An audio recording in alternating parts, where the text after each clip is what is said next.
Welcome, everyone. Thanks for joining us. We're going to give folks 30 more seconds to join in, and then we'll get started.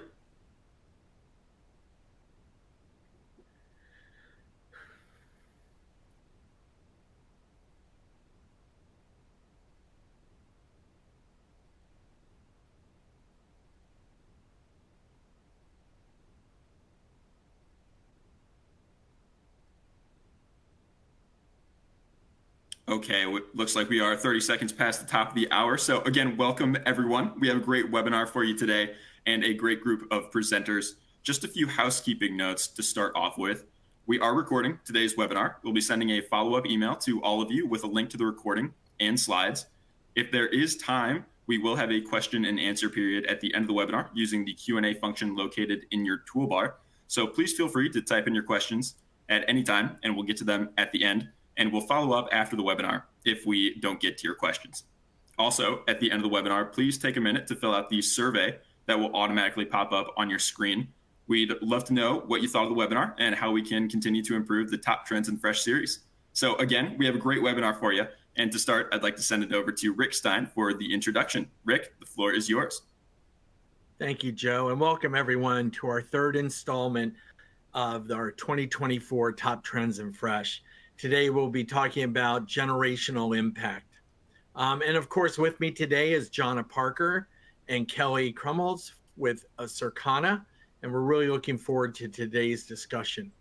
We'll start off as we normally do, is just giving you an update on our current trends in fresh mid-year 2024. And then the second half of the webinar, we'll move into some information around the generational impact and what's happening right now by the generation.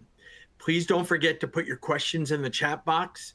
Hopefully we'll be able to answer them right away or get to them live. If not, we'll circle back with you afterwards. So I'd like to turn it over to Jonna, and Jonna will start taking us through the current consumer market. Jonna? Thanks so much, Rick. And it was kind of, I guess, omniscient or forward thinking, because this topic of generational differences is something we've been talking about covering in depth between Rick and I just over the years. And then when we were at the recent Fresh Forward conference that FMI put on, that was phenomenal. And then the Fresh Leadership Council meeting. I think, Rick, you said something like more than a dozen people voted that as the top thing to look into. And I just want to address, because we've already gotten some questions, I answered a few. Yes, the deck will be available. Yes, there will be an email. I want to emphasize that it will come out within 24 hours. We're also going to include in that email ways to follow up with us, some questions, some summaries. I'm big on a one-slide summary. I get asked all the time. So you will have a one-slide summary, you'll have the replay, everything that you want to have. So the presentation will be available as well as a summary. I'm going to go ahead and get started, but do keep firing your questions in the chat. We love them. All right, so we are going to do a quick news report today, mainly because the story in the news of what's happening in fresh and food overall is similar to what we've covered in past quarters. So this is a one-slide summary of some top things at Circana when we talk about the macro food and beverage world that we really want to emphasize. First off, total consumer spending, which is what we measure now at Circana, not just the food and beverage we'll talk about today, but we have, of course, in this era of inflation and price raising, not just in food, but in a lot of different sectors, we have seen consumers cutting spend. So for example, as we rounded out of 2023, so things like technology, toys, we saw less spend. But of course, as we'll highlight here, we've been seeing a 6% spend growth in food, and that includes both CPG and fresh. Now, we're also seeing, and we talked about this in a recent wellness webinar that we did, home and healthcare products are also making the list of essentials. And as we'll highlight today, beverages, which is part of food, has really had some phenomenal growth. And actually, in the generational piece, we'll talk about why. So we also monitor at Circana the share of out-of-home and in-home spending. And by the way, when we do that, it is not the USDA data, it's not published or survey, it's actual point of sale data that we have in both the food service and the retailer sector. We do see that currently, as of this past quarter, the price gap between going out for a typical meal on average and buying a typical meal is at $6.15. So a lot of news these days, especially this summer, about a lot of fast food chains such as McDonald's offering bundle deals. And a lot of that has been a long time coming, since as you see there, food service overall has lost almost 5 share points since 2019 pre-COVID, although we are starting to see it trend back positive. Now, just as we've covered every quarter, it is as stable as of the data ending Q2. We still have in-home, i.e. retail sourced food and beverage, being 86% of eating occasions derived from retail. So all of that is still consistent with our past years and past top trends in fresh. But do note that as consumers remain fatigued, or as we'll talk about today, potentially not seeing the options that you want at retail, maybe seeing something more at food service or a non-traditional retailer, that will continue to change the trends and shifts. Now, overall, as you've probably seen from us, food and beverage volume is stable. Inflation impact, obviously, previously we'd been seeing dollars up, units or volume down. There are some elements of that. We'll cover it shortly on where, but overarchingly, we are seeing through June 2024 that volume is flat. We're not continuing to lose volume in this environment. Price change is sitting on average at 2%. So that is more moderate, and you'll see the rate by month in a minute. Now, one of the big trends that we covered in our new product pace setters, as well as wellness, was the concept of the big macro concept of premiumization, those times where you treat yourself. Now, in the CPG world, that is typically signaled by branding. So one of the things we've noticed in the first part of this year is that premium and super premium brands, not mainstream, not private label, but super and premium brands are gaining some dollar share in CPG, again, where brand is the signal for those tiers. In fresh, as you'll see today, items that do have cousins in other parts of the store are just discretionary in general, like produce, deli, and floral, aren't just growing in dollars. They actually have phenomenal unit growth. So this concept of, did we all just race to the bottom when things got more expensive? We've got to take not just the macroeconomic environment into account, but the fact that we are humans who have wants and needs, that sometimes premiumization and stepping outside of your typical pattern is important. Now let's talk about the elephant in the room, inflation. We have here, with data updated through 6/19/24, that's what's represented in that L13 far right bar in purple. This is the average year over year price change for total food and beverage. And then just for plotting purposes, in pink, you have the compounded price index versus 2019. So if you added up all these little bars over time, it would mean 33% higher average retail prices, price per unit. Yes, if you want to understand the breakdown of this, not just in pure inflation, we have it. We do an entire study and thought leadership about what we're calling the inflation monitor or the inflation drivers. Every category has different wanes and waxes, and it's definitely something we've have an analytical capability to do. But overarchingly, just to be simplistic for today, we did note on the right the categories that are definitely having a higher than average impact as of this latest 13-week period. Now, we're in top trends in fresh. So I can happily say that other than fresh bread and rolls, which by the way would be DSD commercial bread, that is the only space where we're seeing, again, that higher than average inflation change. The other elements of fresh, as you'll see in a minute, are not making this list per se. It's not to say they don't have inflation. It's just to say they're not the highest impacted inflation categories. Now, before we dive into those numbers, let's talk about the current state of the consumer mindset. So this headline has been pervasive, and one I think I've used now for the third or fourth top trends in fresh, but it is, if you've seen me speak, an important part of the story. Perception is reality to American consumers. So there have been some subtle shifts in our monthly survey data that we do here at Circana. These are the data updates through June. By the way, over the weekend, I got July. Very similar trends that we saw, just one more month added. 87% of consumers still perceive food inflation, food overall, to be more costly. So even though the rate of change has started to slow, and I know there's a lot of aisles and people where we're high-fiving at the retailer supplier community, the reality is all that compounded extended period has left nearly 9 of 10 consumers thinking no matter what we tell them, it costs more to buy food and beverage. Now, what's really interesting as we talk today, and this is one of our first signposts of where when we decompose a survey or a stat or a behavior trend by generations, one of the things that's really interesting is our Gen Z and millennial populations, which we'll define and go deep into in a minute. They're definitely an interesting group because they're about even 50-50 divided. And that isn't to say that there aren't people who aren't extremely concerned and people who aren't concerned at all, but it's an interesting example of where just within one cohort, you could be speaking to people who are very concerned in changing behavior and some who are not.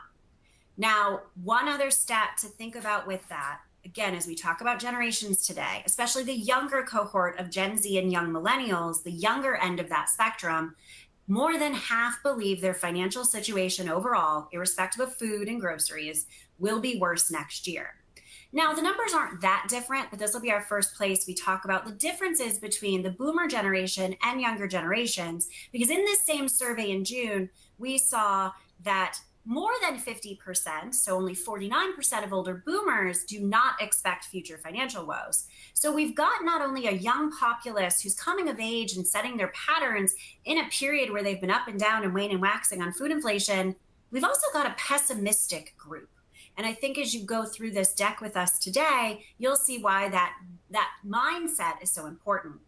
The reality, though, is this bifurcation of how concerned you are. So while the numbers are starting to retract a bit, we are down 8 points from the initial inflationary period in terms of the total number of people who say they're concerned in general about food cost inflation. I really want to emphasize 50% overall of all shoppers aren't just like, yeah, food inflation's up. They're literally expressing top box concerns. So while the numbers likely will continue to erode a bit because, as I've always said when I present this slide, it's hard to get 9 out of 10 Americans to agree on anything. We do, of course, expect that as inflation continues, other things happening, actual prices being rolled back in food service and retail, we might not have as many people who say it's a big deal. But I think what this period of the last 2 years has brought us is a group of consumers, both young and older, who are attitudinally very concerned about food cost inflation. So that's what we think. Let's talk about overall behavior, and then I'll break down kind of pricing impacts and category and department specific trends. So when it comes to how we shop, because of what we've been through in the last 4 years, first the pandemic period, and then this period of food cost inflation, we do see that there's 17 more eating occasions since 2019. Now, lots of perception and theory has hit the marketplace. Rick and I heard it when we were at Fresh Forward last week. I do want to let you know this comes from our consumption data, where for more than 40 years, Circana, the legacy NPD company, has tracked millions of consumers' eating patterns. And even with GLP-1 and even with inflation and even with a host of other multitude of factors that could have driven down the amount we eat, eating occasions are 17 more per year per household on average. But what is up within that 17 is not breakfast, lunch, and dinner as much as it's between meal snacks. In the shopping world, we do know, as we've covered before, that we're making more trips per household for food and beverage than we ever have. We're sitting at 22 more versus 2019. But even just within fresh, it's not that all departments are rising with the tide as the boat floats. Produce and deli have become incredibly frequent and have added incremental trips at every American household that buys them, much more than in the past. Meat, and especially seafood, have lost trips. Now, what's interesting about meat is that the just-in-time shopping may not be driving a lot of pounds per trip, but as we'll talk about in a minute, the meat department overall, after a period right after the COVID stock up of some pound softness, we are seeing total pounds of meat trend positive.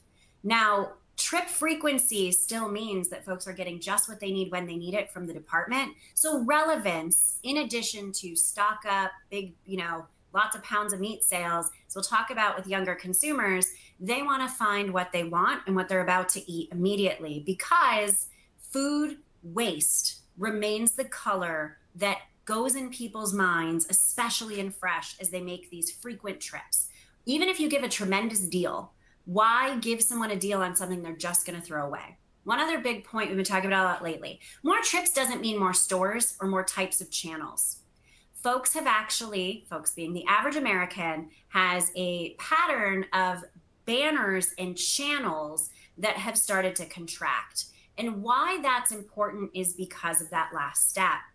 The grocery channel share of the macro food and beverage, which includes both food service and retail, has contracted. In fact, grocery channel share of the macro food and beverage landscape is one of the biggest losses of any single channel within that very large universe. So in retail, club, dollar, and pure play e-com have gained, as one might expect. Mass and super, which gained a lot of share in the beginning of inflation, have held that ground. And we also see C-store for macro total food, and by the way, also starting to see some fresh and limited assortment at C-store, also trending positive. Food service, just so you know, we do a great deep dive on food service, but for those of you on the phone, we're seeing growth in QSR, non-commercial, and travel and leisure. So I won't get into food service too much. I know we have amply published. If you want more, we'll definitely hook you up with that stat. So one of the most interesting things I want to bring up today before we jump into generations is how much data we now have in our power as the fresh foods industry. So almost any measure that you can do that's commonplace in CPG, we can now look at analytically in fresh. And while the concept of looking at things like statistically accurate at the store item week level price sensitivity is still gaining acceptance and process in the fresh foods industry, we just wanted to take one slide to show you that price sensitivity has absolutely been on a roller coaster. And even in produce, which has been relatively moderate in terms of price sensitivity, we see that if we were to just isolate produce on this chart, during this period of inflation, consumers did actually become more price sensitive. And anyway, just really quick, let me explain. Price sensitivity is a measure, an analytic that we've standardized. It is not normally part of a market measurement package, but we've made it incredibly affordable and fast and cheap. And the goal of it is to look for any product, any geography, any retailer at the item store weekly level data to aggregate up that when price goes up, what is the consumer response in volume or units? Overall, you see that especially in places like deli, and we know that seafood has been troubled from a unit and volume standpoint, we strongly want to emphasize that understanding the true price sensitivity is going to be an important piece to act on as we come out of inflation and want to use price architecture and promotion to try to drive more sales. So speaking of sales, let's take a look here, as we always do, at total food and bev by department to see how our fresh departments are stacking up relative to others. And I should really quick say that I need this animated, and unfortunately, Joe, it's not animating. Let me see. Any tips here, team? Sorry to do this. There we go. All right, sorry, I was just delayed. I apologize for that. Really quick, here is a decomposition by dollars. We do units when we go across the store, but we are reporting meat, produce, and seafood in pounds, just because we have the ability to equivalize metrics, and those are the commonplace metrics in those departments. Now you see here that our fresh departments really do make up a sizable share of total store. I'm going to click here more just to make sure it comes up when I want it to come up. There we go, maybe. Sorry. Joe, Lisa, anywhere you can pop off. There we go. All right, give me any tips here. All right, there we go. Hopefully I don't go too far ahead. All right, what we're looking at here is sales change now by each department. And the dairy department retracted a little bit in sales, but overarchingly, if we benchmark total food and beverage or edible to our departments, you see that departments have a mixed bag, but we're in the positive column except in seafood. Now, volume or unit is always that bellwether in inflationary period. So you do see, as I mentioned earlier, not only are produce and deli seeing growth in terms of incremental trips, as I'll show in a minute, they also are having above average unit performance. We also have on this chart for you to compare and contrast price per unit. So it's probably not a huge surprise to anyone that the general food and beverage market has seen price increase. Now, by the way, we'll talk in a minute. Beverages and general food are also seeing innovation and premiumization. So it's not all just same thing being costed. But of course, volume and units are relatively flat there. In produce, In meat, finally, we're seeing positivity despite even a moderate price increase. Now let's see if this next slide, when I take a look here at the consumer side of this story, and I'm just gonna keep clicking buttons to make sure this comes up here. I'm just gonna basically keep moving, but to say that the consumer side of the story, which will be part of the download, has this looking at it, here we go, looking at it by households, trip behavior, and whatnot. But I'm gonna move on from this slide here because that's not working. And I'd really like to keep going. So I am so sorry. Click next. I am clicking next. All right, here we go. All right, Kelly, did that work? I'll say yes because she didn't mention it. Here we go. All right. So this now, I apologize for all of that, you guys. Many fresh categories. So that was the department look. And I'm just going to click back to see if I can get it up to flash really quick. Nope, it's going to be difficult to me again. So anyway, let me just do this. I want to point out one thing here before we move on. In our behavior data, we are seeing that trip frequency just year over year, and we are positive within a lot of the fresh departments, both in behavior as well as, I want to point out, while unit retraction, again, in a just-in-time shopping environment is what we're seeing in total food and bev, a lot of the changes in meat, produce, deli are extremely moderate. And honestly, the average American consumer is probably just choosing maybe one less BOGO, and that's what's driving this. So we're really healthy from a behavior standpoint in fresh. And we really need to act on that environment. So gonna show you here then at the category level, every time we do this, we break down the top 10 dollar additive or dollar growth change categories. Now, because there are multiple entrants for fresh food on here, fruit on here from the produce department, I just wanna point out cumulatively, if you add up the fresh fruits alone on this list, it's an additional $2 billion. So again, fruit and snacking with fruit is having a moment. Now, I'll tell you, not every fruit category is seeing this growth. We'll actually talk, though, about grapes as a story in just a minute. But do want to note here, when we look at things like ground beef, beef chuck, beef ribeye all appearing on here, even though there's a bit of softness in pounds, as many of you know in the meat department, chicken really was the key choice in 23. And chicken not appearing on here doesn't mean there's anything wrong with chicken, but we are seeing consumers enjoy beef, have a premium experience with beef, even though beef costs more than, let's say, chicken or something else. I also want to point out deli entree chicken here and deli prepared meats. That is in the meat department. So these are cooked items. Deli prepared meats is when it's just the meat.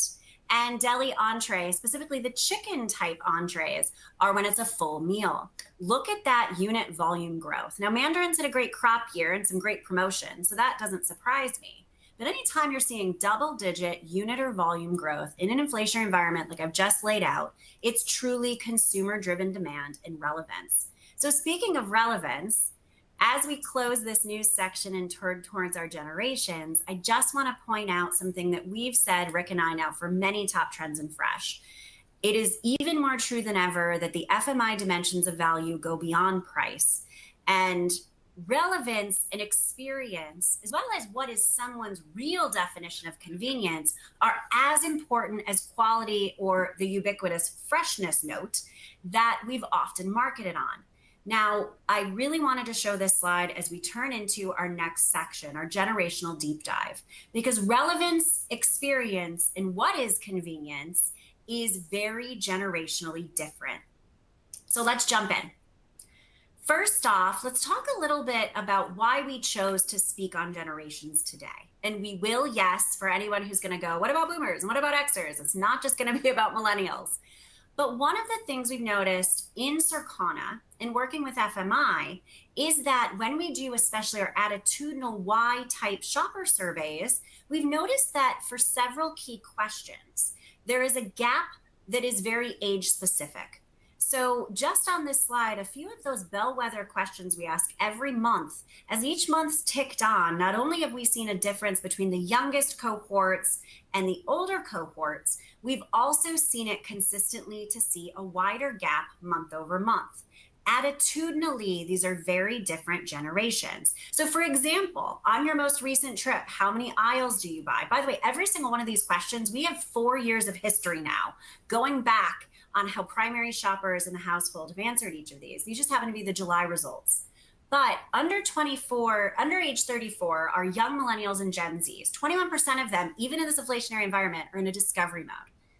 Versus older, boomers and older consumers, they're just getting in what they want. Would you always or sometimes pay slightly higher for a product online if it was the most convenient? It shouldn't surprise anyone, but look at the gap in that number.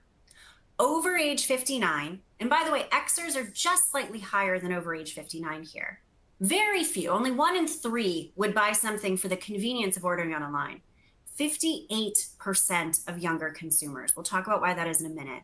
But ultimately, how have you changed in July 2024 because of these types of inflationary pressures? We give them a battery of options to choose from and score.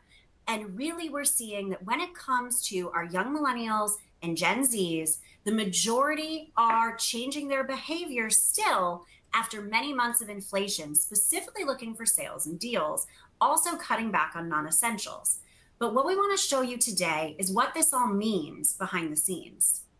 So first off, if anyone is on this, as many of you probably are, from the Gen X or Boomer communities, or your company really does look and focus on Gen X and Boomers as their primary shopping target, you wouldn't be wrong.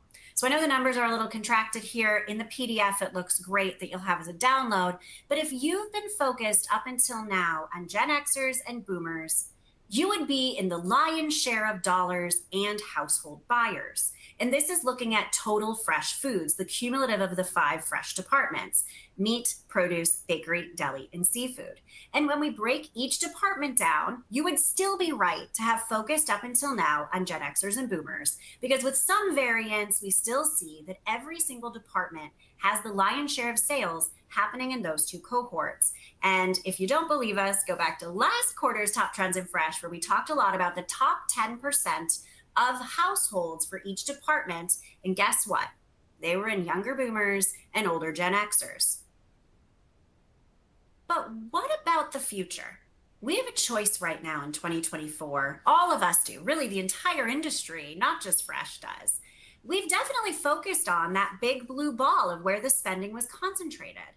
And we get that millennials and Gen Z are very diverse and different, and it can be overwhelming, and they're very different than we were before. So we understand why many, including Circana clients, have focused on that big blue ball versus the more complicated, smaller little balls can be harder to activate. But what if we don't change? Before we talk about generational divide in Fresh, just want to give a cautionary tale back to the cell phones. How many of us probably had a BlackBerry at some point in our career, especially if we were Xers and Boomers? When the iPhone came out, the CEO of BlackBerry is very famously saying that it won't be a sea change. It's overstated. And really, he was right to say at that moment that people loved full QWERTY keyboards. It's all we knew. They really didn't think that we would adopt to touchscreens. Only 4 years later, that same gentleman was reporting how Apple had transitioned, and that this transitional moment, when you've changed the game of why, not just how someone's always used something, but the why they'd want to use it, has really been a cautionary tale. So one more cautionary important tale, if that didn't convince you enough to start thinking about younger generations, is Boomers are absolutely still sizable in numbers, but this graphic from Pew Research automates what's going to happen to the Boomer population as time marches on. The Boomers are unbelievably the most populous generation this country has ever seen. And for the most of our lifetimes here in the fresh foods industry, the prime food and beverage buying era of being 25 to 54 were the Boomers and now the Xers. But just within 6 more years, and arguably only really 5.5, Gen Z and Millennials will be in this prime target of 25 to 54, and arguably in 25 and to 30s when we know that they'll be in their prime spending. And one last piece, and then I want to do this next slide for a very important reason. So yes, of course, the projected population change is depicted here. But from here forward, and all the slides previously, and all the slides you'll see from Circana in the future, want to quickly define these ages today and years being born as the generational definitions that we're doing. We certainly know that there's lots of different ways to define the generations. There's a debate about if it's 97 or 96 from millennial to Gen Z. For today, in every slide and piece of research you do with Circana, we're going to be using these breakouts. So Rick, I was sitting at Fresh Forward and Leslie presented such a great bunch of stats about FMI that FMI has found about differences. Can you share with the group a bit about that?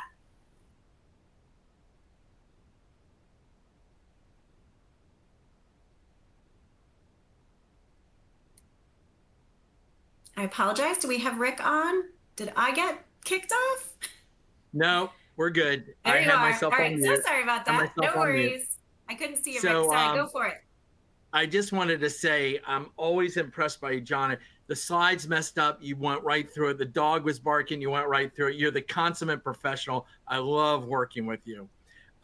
So I'd like to just shift gears a little bit and talk a little bit deeper into some of the findings, specifically sifting through the data for revelations about what the various generations bring to the grocery experience and what they seek out of it. Let's start with a precursory view of the different shopping generations we currently serve.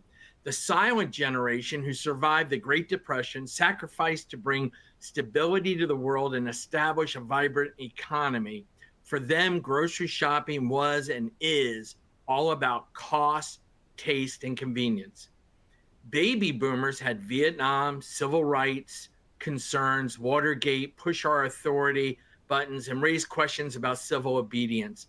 Midlife quality of life concerns meant the health and well-being issues and sustainability concerns began working their way into the boomer shopping equation. Gen Xers dealt with AIDS epidemic and developed genome sequencing, which took health and well-being to a whole new level, meaning later spawning a food as medicine movement. And climate concerns brought new urgency to the environmental considerations. The dot-com boom introduced new tech slant to everything, including shopping experiences and the quest for convenience. And for millennials, ethnic diversity and exploring new flavors brought a new richness to the grocery experience. Craving work-life balance introduced workplace concerns and a new interest in labor equity, including where they shop. Columbine and 9/11 ushered a level of social unrest, insecurity, and the internet gave everything a more immediate personal urgency. The pace of life picked up, bringing new pressures and efficiency and the experience of grocery shopping. And for Gen Z, life moves at the speed of technology and everything is accessible through it. Shaped by the COVID-19 pandemic and how it revamped work strategies, this cohort seeks out work and play with equal intensity, both being meaningful and engaging. They bring the same spirit to their quest for food.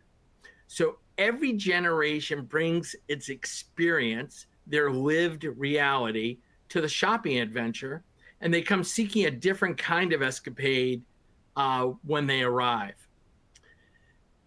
Now, this chart, the most important, shows the most important objectives when seeking good value. It reveals that getting good quality for items that for their price is fairly universal, value ranking high across all generations. But look again where you can identify some significant divergence.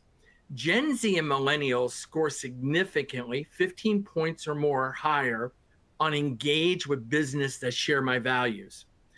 They score 10% points higher on have an enjoyable shopping experience, find good customer service, and avoid wasting time in the store. And look at the areas where Gen X over indexes, scores higher than 5 points over other generations. These are get the lowest price a unit or choose healthful food and beverages. To get a sense of where baby boomer values are, you have to look at where their score is significantly lower than other generations. The areas that don't matter as much to baby boomers is get as much as I can from one place, engage in businesses that share my values, get the ideas about what to eat or cook. Please note, if you're not paying attention to generational data and continuing to build your marketing model exclusively around boomer values, you will think your store only needs to compare on price since boomers will shop around otherwise. You will think there's no reason to publish anything about my company's values anywhere because my baby boomers shoppers don't care. You will deem it worthless to share meal ideas because baby boomers don't want or need them. And you will tend to downplay experience as not very meaningful. And I hope I've made my point crystal clear by now. You'll miss hitting the values that attract the other age groups who are growing while you cater to the values of the cohort that is diminishing. The other thing I wanted to share is that if you look at the spend of the younger generations in fresh, and this was like, I used the term, oh crap, when I saw this, is if you look at boomers, 31% of their wallets being spent in fresh departments. But if you go all the way to the left and you look at Gen Z and younger millennials, only 26 or 27%. And we equated for when boomers were at that age or Gen X was at that age. So they are literally spending less in fresh, these younger cohorts. And that's a very concerning fact. You couple that with the fact that, if you look at the spend across the bottom, so you'll see young boomers all the way on the right are spending $17.61 on their purchase. But look at their trip frequency, 175 trips spending $17.61. Now go to the left side, Gen Z and younger millennials. They're spending a little bit more, $19.16 a trip, but they're only going 110 trips. That's a significant difference. And I think these are things that are very concerning when we look at these generational differences. John, I want to kick it back to you. Absolutely. And Rick, phenomenal job. And I love hearing your voice as someone who spent many a year in the retail decision-making role and now in your role.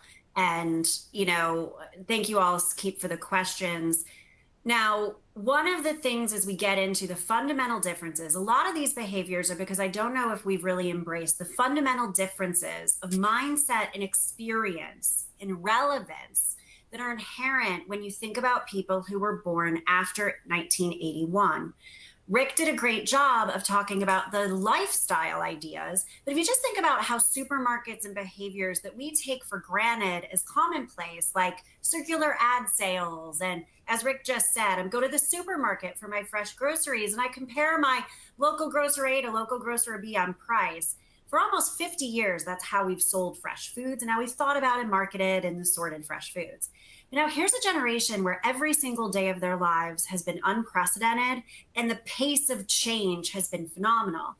So you've got everything from using smartphones, as I talked about, to the pandemic driving them home in a way no one anticipated, so they had to upskill their cooking. You have the rise of the importance of sustainability. Remember, these are generations who are going to be raising their children and living in a world where every single summer has been hotter than the summer before on record, in a way we've not, and I'm a Gen Xer, have not ever had to consider. We also have to realize food is available anytime and anywhere for this group.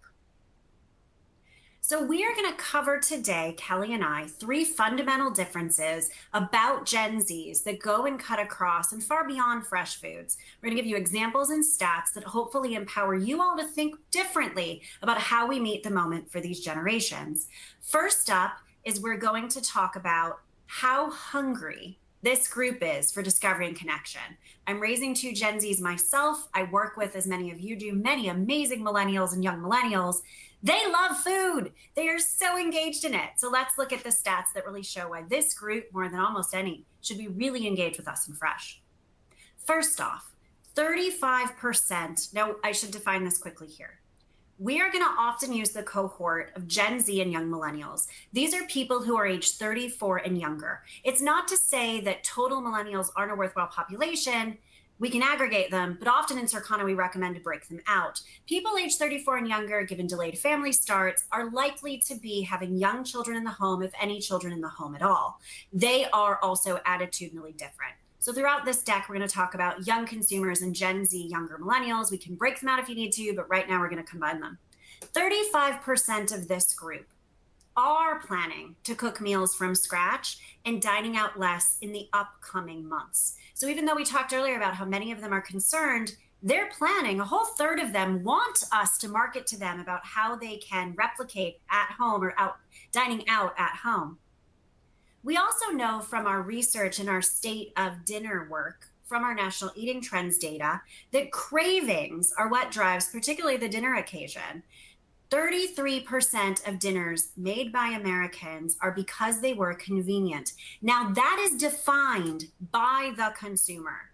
This comes from our at-home cooking research for the dinner occasion, where the consumer tells us what their motivation was. You also have 24%, the next biggest group of motivations, that are based just on what they craved. So keep in mind that dinners in our state of dinner study are on average taking 29 minutes or less, and there has been a significant uptick in heat and eat occasions. Now, I'll talk about generational differences next. Let's decompose dinner. And I'm just using dinner as one. We could do lunch, we could do breakfast, we could do snack, but let's focus on dinner. So many of us in this industry talk about dinner. So dinner is overall shifting to lower prep. These are the latest data stats from this study. And you do see, as we've talked about before, the lion's share of dinners, when we look at a by occasion standpoint, are really centering in that fast dinner fix and simple everyday dinner. To give you guys a bit of a sense of how we break this up, no prep is literally where you opened it. You bought it at a retail. By the way, all of these are in-home dinners. We're not talking about when you go out to eat. We're talking about in-home dinners, not even takeout. This is retail sourced food. No prep is I literally bought something and I'm eating it right when I get home. I think this is a lot of where I get the questions about deli prep, about should I sell it hot, should I sell it cold? If only 7% of the time that someone's eating a retail sourced dinner of any type, kind of tells you the importance of being hot or cold right there. So the majority of dinners that we make in America are between a fast dinner fix, which uses 5 ingredients or less, or a simple everyday dinner, which, by the way, simple everyday dinner is the part that's growing, even though it's much, much smaller than fast dinner fix. Simple everyday dinner still takes a limited amount of time, but has a few other ingredients. It is a mix of heat and eats or assembly, as well as having actual from scratch pieces. Think earlier when I talked about deli prepared chicken and meat. If you've skipped the step and the chicken's already cooked, but then you're putting it into a casserole or another meal part, that is a simple everyday dinner. One dish, invested dinner, time sensitive, all time intensive, I'll speak on in a second, because here's the really interesting parts of this. Actually, the share points are not that phenomenally changing, except again, simple everyday dinner, getting a little bit of the change.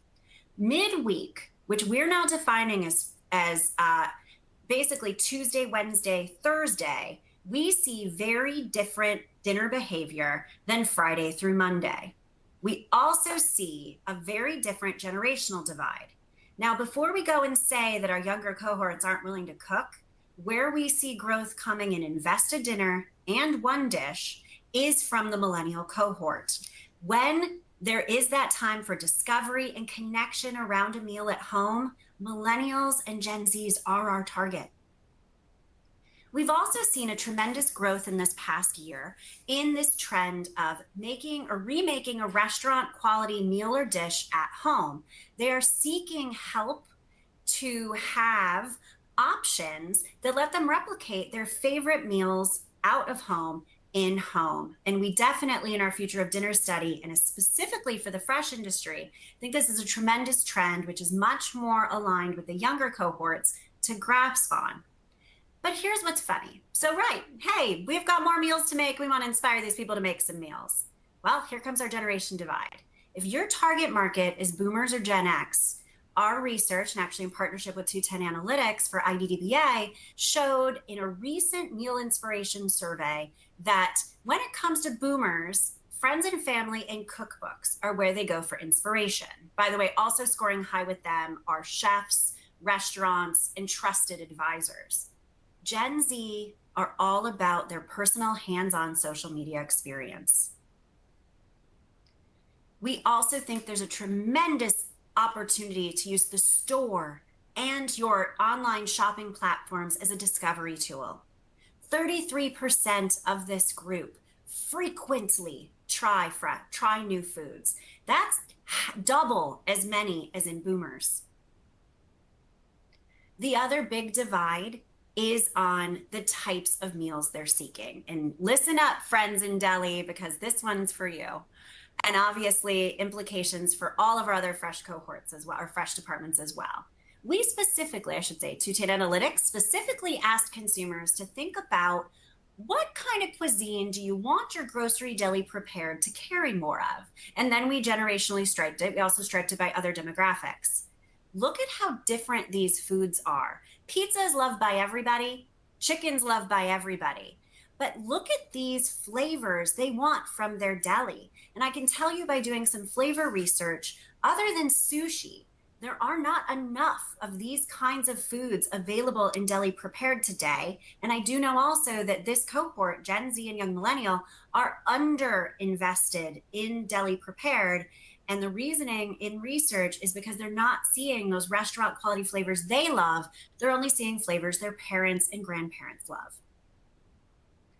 So I'm going to turn it over to Kelly now, who I should say has done a phenomenal job of pulling all this together for me. And we're going to talk about that normality of technology. Thanks, Jonna. So we're going to click through this a little fast, but technology for these younger generations has just been pervasive. It's what they were literally born into. And that is what we're seeing here as we start to think about online grocery shopping. It's not just the next frontier for them when they think about where do they buy their food and beverages. It's the norm. It's now. And part of the reason why it's becoming so pervasive amongst these younger households is the fact is it's their go-to. It's highly routinized, highly personalized, and extremely convenient for them. What is really fascinating here and why it's being driven by the convenience is it's not just about having to make a list and then go to the store. Online shopping allows them to already have the list generated from their last trip. They can just build on that. They can easily receive recommendations based upon past purchases, or even restock notices to replenish the milk that they bought 2 weeks ago that's about to expire. As well as the idea of, as John talked about, there's TikTok and Instagram for new recipes. Those can all be shoppable, and they can discover what's next. And who doesn't love click and collect and home delivery just to save those extra times? What's also really noteworthy here is not just the number of online shopping trips that they're making and continue to grow more each year, but it's that $40 purchase size of the average trip. That is actually 2x greater than the typical brick and mortar trip for them. So they are comfortable spending more online in food and beverage than typically when they run out to the grocery store in person.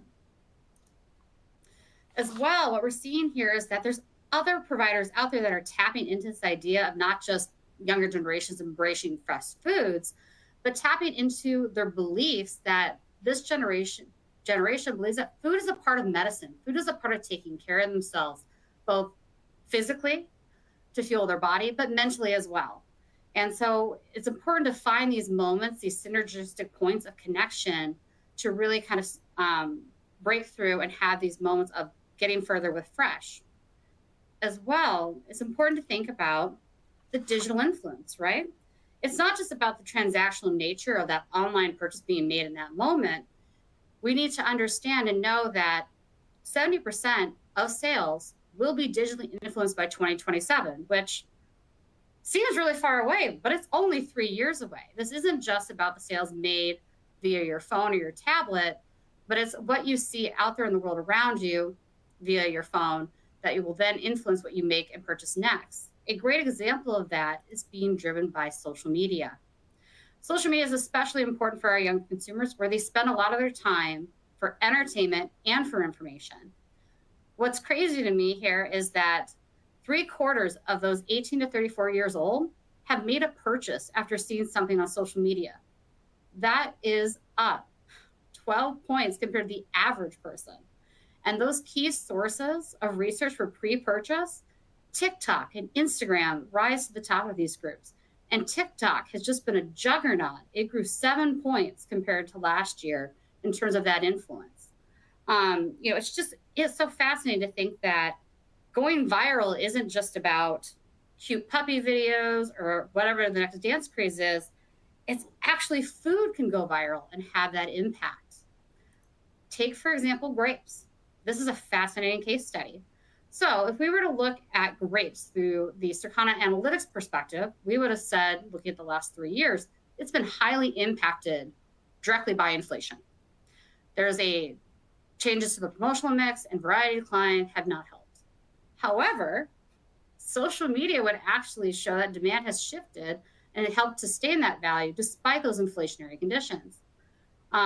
Dollar sales themselves are up 17% in 2024 year to date, more than double last year's growth rate, all related to these hundreds of TikTok and viral videos related to grapes and sour grapes that are trending throughout TikTok going back to 2022, which leads to Gen Z, their average buy rate is up 46%, and that's driven by more trips.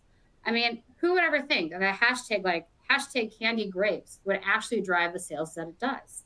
It's just incredible to think about and have a different perspective on things. Connected to all of that leads into our last kind of theme here about personalized, relevant, and experiential. It is so important for us to think and look beyond fresh for inspiration on how we can reinvent ourselves, because that's what Gen Z and younger millennials are about. They love reinvention. They embrace the change. They live in the trends. So it's always important to think about this is not going to be one size fits all. It's one size fits none. So we want to spend a few slides here going into some brands and retailers that are really embracing this element and spirit of change and looking for more inspiration. You know, we have obviously, these are the top food and beverage brands for young consumers as well as food service.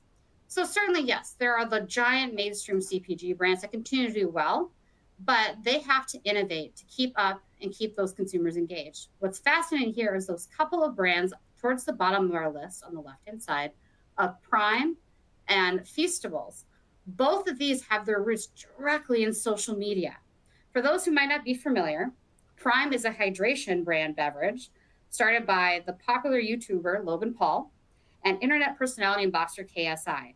These two founders have extremely strong social media presence, and they leverage that large fan base and follower base to promote and expand their hydration beverages. The fact is they have been able to grow and top the new product pace setters list.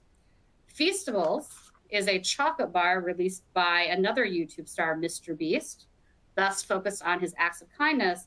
And he launched these chocolate bars with his followers and engaged them both online and in the retail space to drive these sales. So there's a large significant influence here to note from that social media aspect. As well, that influence continues across to some QSR trends that we're seeing, where these Gen Zs and young millennials really have a sweet tooth and a love of nostalgia. Hopefully you all have seen a couple of these things come up, but there are certain QSR brands that have managed to create drinks that are visual novelties, highly Instagrammable, colorful and vibrant, offering these fruity and familiar bold flavors. By kind of tapping into these insights, they've been able to find immense success to grow their sales overall here, as noted with the over 20% gains compared to the average. As well, when we look into the stores, within the stores of retail, we're seeing some amazing transformations within the beverage space, really true reinvention of these categories. And if you were able to tune into the new product pace setters presentation earlier this summer, you would have caught a few of these. Liquid Death is especially unique because it reinvented bottled water. It made it cool again. The entire premise was the founders wanted to go to concerts and events and be able to feel like they fit in and stay hydrated without feeling like they're being ostracized in a crowd of maybe potentially people drinking other beverages that are out there. So instead, they decided to can the water, put it in a very bold design, embrace the tagline, murder your thirst, and it really resonated strong with these groups. As well, we see things like Poppy and Olipop tap into the nostalgic aspect with kind of natural flavors, functional benefits built in with probiotics and prebiotics that would allow consumers to feel like there is a benefit to drinking it while enjoying the flavor. And Athletic Brewing Company is a new spin on non-alcoholic beer, but it's also kind of a play on hydration because these younger consumers want flavor as they stay and go out throughout their day. So it's kind of a why not? It's no longer, the same old, doesn't work for them anymore. And as we think about how these young consumers shop, we don't want to say they're abandoning everything. Don't throw the baby out with the bathwater. They are still shopping these core edible aisles, and they're shopping them in the same order of priority in terms of their spend. Dairy, fresh meat, fresh fruits, fresh vegetables, they still matter in the scheme of things, but they're just being shopped differently. And it's important to recognize and understand how important it is to have the right products, the right mix, the right pricing strategies, and have innovation to innovate and connect with them. And that's partially why we see things like wine, beer, and liquor is kind of underpaced compared to the typical buyer amongst our younger shoppers, as well as deli prepared and meals. But as Jonna pointed out, what these younger consumers want is different than what is currently on offer. So if we make that alignment, we would see this rise up in the ranks and hit the same point of our typical consumer. And that's partially why we see things like sports and energy drinks on the right-hand side. They're heavily favored by youth because they are constantly innovating. They are constantly thinking about what is new. Is it flavors? Is it functional benefits? What is the next aspect we need to tap in order to stay current and connected to our consumers? It's always about what's next. Even baby food. Since our younger millennials are kind of entering that next stage of their life, and even some of our Gen Zs are too, baby food has also been changed by this, and we see that growth reflected. And that's partially driven by different flavors, different takes on organic and natural, and also packaging to make it more innovative and convenient. And we've brought the slide back because it's just such a great visual on the fact is we need to know and understand fresh is going to change. The categories itself are going to change. The product mix is going to change, especially as these younger cohorts come into their own. They especially embrace lean proteins. They love chicken. They love turkey. They're really into fresh, flavorful, and nutritiously dense produce. Berries, apples, mandarin oranges, broccoli is on that list. And the presence and need for global and authentically cultural flavors matters. And that's why we have things like sushi pops to the top, but also the idea of wanting, especially Hispanic cheeses, that's thinking about having real cotija cheese when you're making and having taco night. So all of these things will influence, and it's not just because it's just taste alone. They have different priorities in how they choose things. When we think about it from the broader landscape, particularly center of plate protein is a significant choice when people shop because it is a significant part of their basket. There's a consideration towards how much, what kind of meat would I want to buy, what types of cuts. But Gen Z sets themselves apart because they prioritize differently. Gen Z places greater emphasis on brands that's connecting back to the sustainability and their own values. They have a different perspective on nutrition. They put greater emphasis that brings it further up the pyramid there, as well as they take into account mood. What are they craving? What would satisfy them? That's very different than boomers who are more pragmatic. It's price for them. So Gen Zs really are leading with the values themselves, as well as they are shopping differently. Groceries remains a go-to, but it's not the go-to for them. They are still looking to buy fresh in convenience, mass and super centers, and internet are key channels where they are devoting their fresh dollars.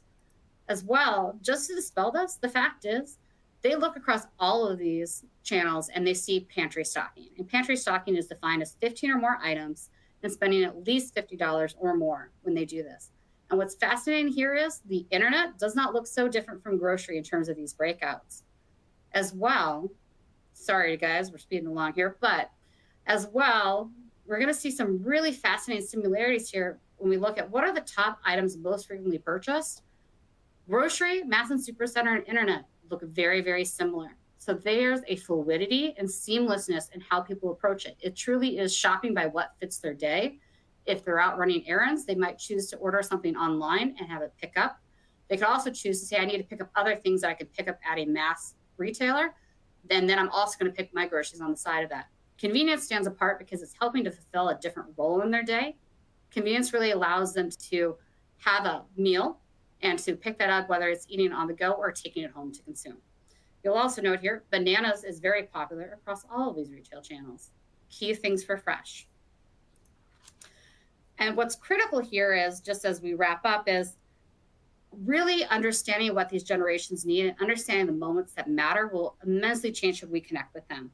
It's recognizing that these consumers are shopping with their phones, that they're passionate foodies who want to discover, and that viral moments matter to them, which is why we're seeing things like in this picture. If we zoom in, there is a QR code on each of these cards related to the fruit that helps educate them on how do you use it, what does it taste like, and how can you use it in dishes.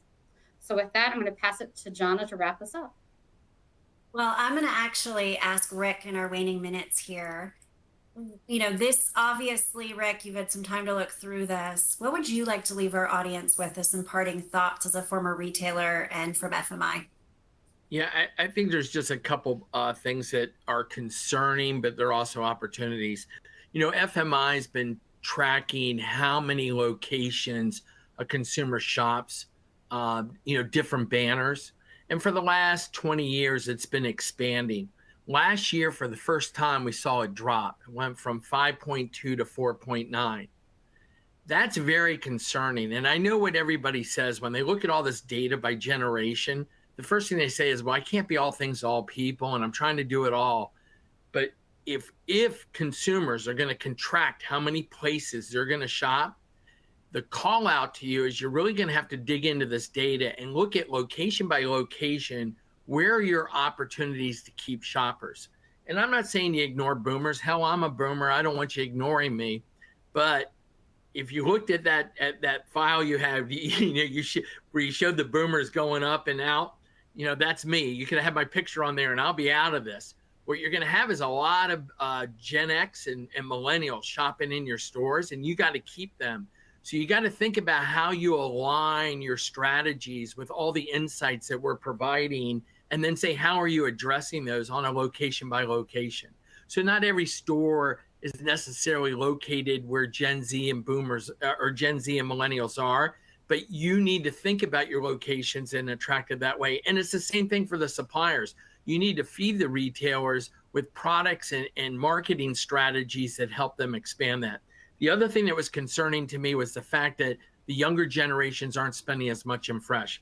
Now, I know we're out of time, so I could go on and on and on, but those are just some quick highlights of what my take is, having been in the grocery industry. Thank you so much, Rick. And I want to thank you all for who are listening back or who stayed a minute over. We will be following up with a tailored email that actually includes a summary and some questions for all of you if, as you process all this information. Also want to note, yes, you will have full access to the slide downloads via PDF, as well as this recording. Hi to anyone who's listening to us on recording. And you'll also have ways to contact Rick, myself, Kelly, and the whole team at Circana and FMI who worked on this research. We look forward to chatting with you all more about how we can meet the moment and get closer to younger shoppers. Have a great day. We appreciate you all for attending this webinar. Thank you. See you in November.